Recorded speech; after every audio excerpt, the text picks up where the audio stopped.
जय हिंद। आज की इस वीडियो में हम लोग देखने वाले हैं प्राचीन भारत के प्रश्न को, जो किसी भी एग्जाम के लिए इम्पोर्टेंट होगा। तो चलिए शुरू करते हैं। पहला प्रश्न है, भारत का सबसे प्राचीन धर्म ग्रंथ कौन सा है? वेद। ध्यान रखिएगा, भारत का सबसे प्राचीन धर्म ग्रंथ वेद है। अगला प्रश्न है, वेदों के संकलनकर्ता कौन है? महर्षि वेद व्यास। ध्यान रखिएगा, वेदों के संकलनकर्ता कौन है? महर्षि वेद व्यास।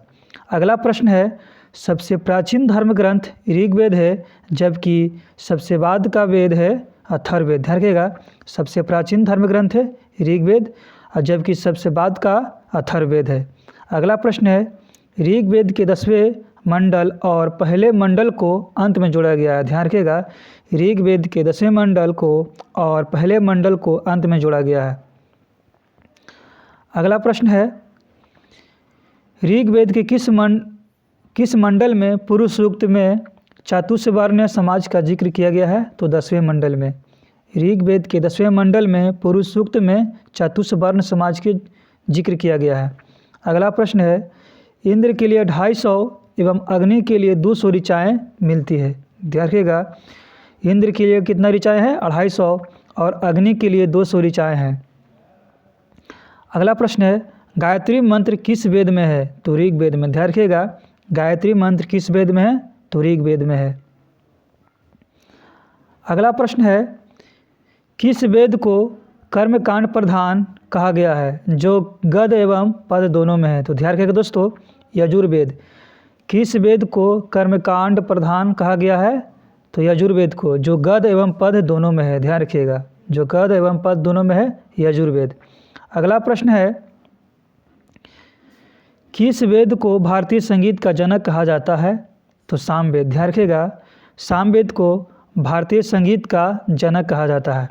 अगला प्रश्न है, किस वेद में धर्म, औषधि, जादू टोना, शाप, वशीकरण, रोग निवारण, प्रेम विवाह का उल्लेख किया गया है?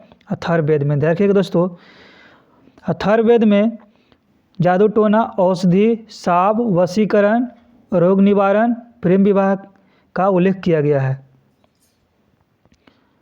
अगला प्रश्न है, सभा एवं समिति को प्रजापति की 2 पुत्रियां संबोधित किया गया है, जो किस वेद में है? अथर्ववेद में। ध्यान रखिएगा, सभा एवं समिति प्रजापति की 2 पुत्रियां हैं, जो अथर्ववेद में चर्चा किया गया है। वेदांगों की संख्या कितनी है दोस्तों? तो 6। ध्यान रखिएगा, वेदांगों की संख्या 6 है। कौन कौन?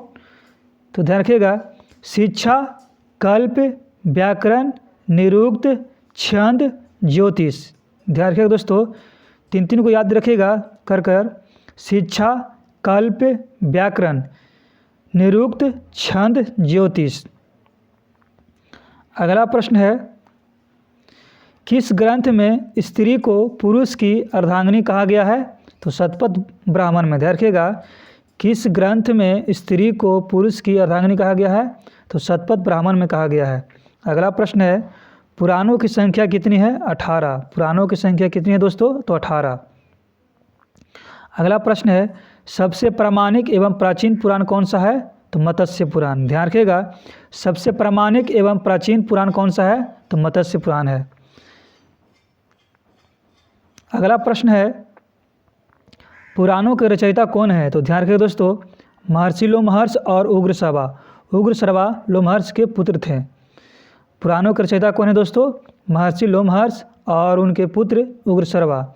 अगला प्रश्न है, उपनिषदों की संख्या कितनी है? तो ध्यान रखिएगा, 108 गो। उपनिषदों की संख्या कितनी है? 108 गो। प्रामाणिक उपनिषदों की संख्या कितनी है दोस्तों? तो 12 गो। ध्यान रखिएगा, प्रामाणिक उपनिषदों की संख्या 12 गो है। अगला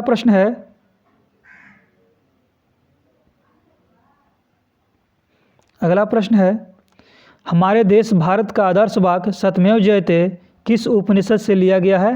तो मुंडको उपनिषद से लिया गया है। ध्यान रखिएगा, हमारे देश का, भारत का आदर्श वाक्य सत्यमेव जयते कहाँ से लिया गया है? मुंडको उपनिषद से लिया गया है। अगला प्रश्न है, सबसे बड़ा उपनिषद कौन सा है? बृहदारण्यक उपनिषद। ध्यान रखिएगा, सबसे बड़ा उपनिषद है बृहदारण्यक उपनिषद।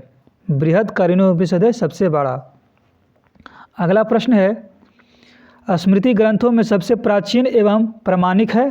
तो मनुस्मृति। ध्यान रखिएगा दोस्तों, स्मृति ग्रंथों में सबसे प्राचीन एवं प्रामाणिक है मनुस्मृति। अगला प्रश्न है, योग दर्शन के प्रतिपादक कौन है? ध्यान रखिएगा, पतंजलि। योग दर्शन के प्रतिपादक कौन है? पतंजलि। अगला प्रश्न है, सांख्य दर्शन के प्रतिपादक कौन है?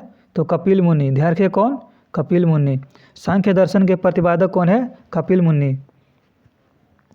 अगला प्रश्न है, उत्तर मीमांसा के प्रतिपादक कौन है दोस्तों? तो बादरायण। ध्यान रखिएगा, उत्तर मीमांसा के प्रतिपादक कौन है? तो बादरायण। तो ध्यान रखिएगा दोस्तों, उत्तर मीमांसा के कौन है? तो बादरायण।